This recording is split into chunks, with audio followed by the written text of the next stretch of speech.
sok bilang punya jasa, bisa banyak berkontribusi segala, biar bisa bertahan di pemerintahan.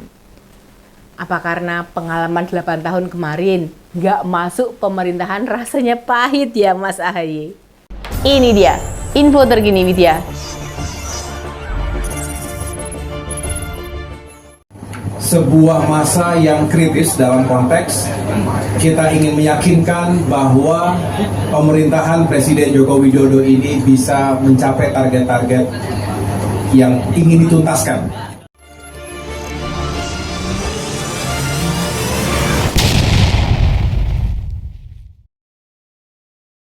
Ketua Umum Demokrat sekaligus Menteri ATR mengklaim bila pihaknya senang masuk pemerintahan lagi, bisa turut berkontribusi dalam berbagai persoalan negara. Apalagi 6 bulan terakhir ke depan adalah masa kegentingan, masa kritis, masa yang cukup signifikan menentukan masa depan bangsa. Nggak pada lupa kan siapa Menteri ATR kita?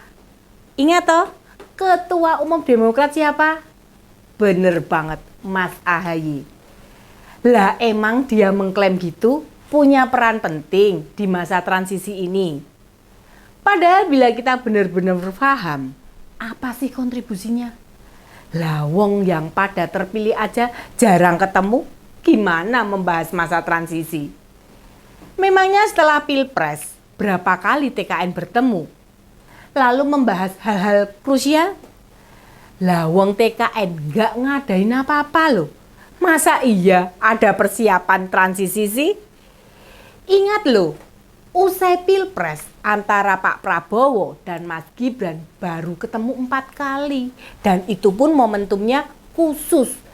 2 bertemu di acara resmi, 2 kali wali kota mendatangi rumah pribadi Menhan di Kertanegara. Yang di acara resmi, kan keduanya pas buka puasa di TKN sama Golkar. Otomatis nggak ada pembahasan serius di sana. Di perjumpaan pribadi, hampir dipastikan tidak akan terjadi obrolan apa-apa.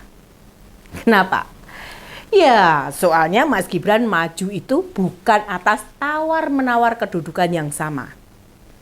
Artinya, bila Prabowo Gibran saja sangat minim bicara bersama, gimana bisa Mas AHY mengaku-ngaku banyak terlibat pada masa transisi pemerintahan? Selama ini, urusan Pak Prabowo saja ke Partai Demokrat kan seringnya sama Pak BY. Mas AHY ya hanya menemani, posisi dia kan hanya anak. Memang, perpolitikan kita itu masih ada di bayang-bayang politisi lawas, politisi kawaan, politisi gaek. Kita belum mendapatkan politisi muda yang bisa berkiprah dengan konsisten, punya visi yang lebih progresif.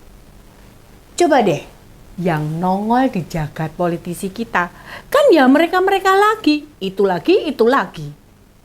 PSI yang kita harapkan mampu melahirkan politisi muda. Lah kok diketuai sama anaknya presiden? Akibatnya susah untuk kritis. Sekarang sama-sama kita bisa lihat, apa sih yang benar-benar digarap serius di negara ini? Harga beras memang sudah turun. Tapi benarkah harga minyak, harga telur, harga cabai konsisten atau stabil? Enggak. Kadang itu loh masih naik, kadang turun. Pemberantasan korupsi bagaimana? Ya enggak jelas. Makanya Mas AHY itu merasa ikut berkontribusi dalam masa transisi pemerintahan itu yang bagaimana? Nggak mudeng kan? Kalau hanya mengalami, ya seluruh rakyat Indonesia kan sama-sama mengalami. Namanya kontribusi ya jelas, ikut sumbangsi, ikut mikir, ikut ngasih jalan keluar. Lah wong Pak Prabowo mimpin rapat TKN usai Pilpres aja udah nggak pernah. Adanya acara syukuran, gimana ada pembahasan masa transisi? Nyat, kondisi sekarang serba nggak jelas, serba embuh, nggak tahu juntrungnya. Apa semua ini dipengaruhi situasi di MK? Apa karena para pendukung 02 sama-sama nggak yakin jika MK tetap memutus pemenangnya Prabowo Gibran. Para pendukung mereka yang rencananya turun ke jalan jadi batal kemarin itu. Pak Prabowo kemudian melarang agar tidak perlu ada demo-demonan. Ini menandakan tidak ada pergerakan yang dilakukan oleh TKN. Tidakkah ini mengindikasikan bila Mas AHY belum terlibat dalam masa transisi apapun?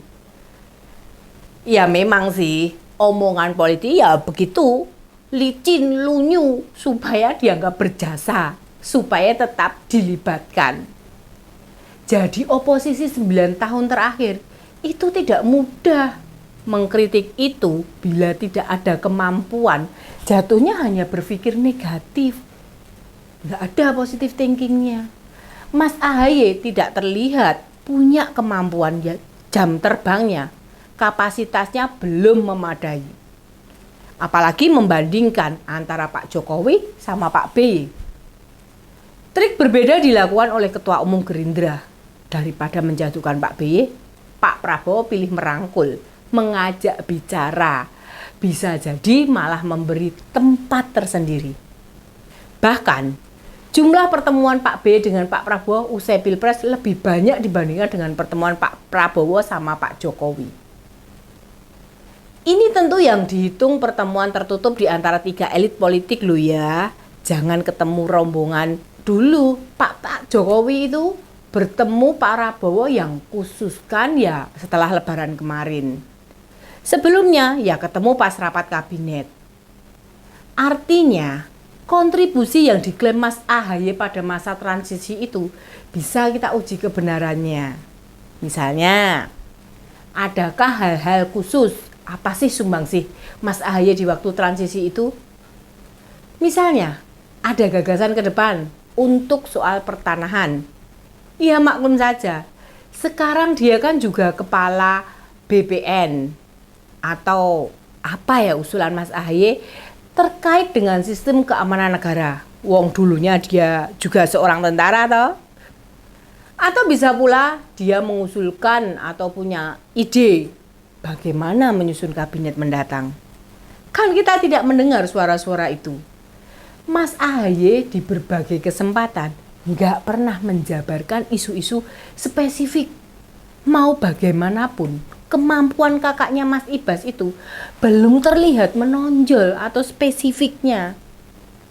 Kita tidak mendengar ada hal baru, termasuk terkait bidang yang sekarang ditanganinya.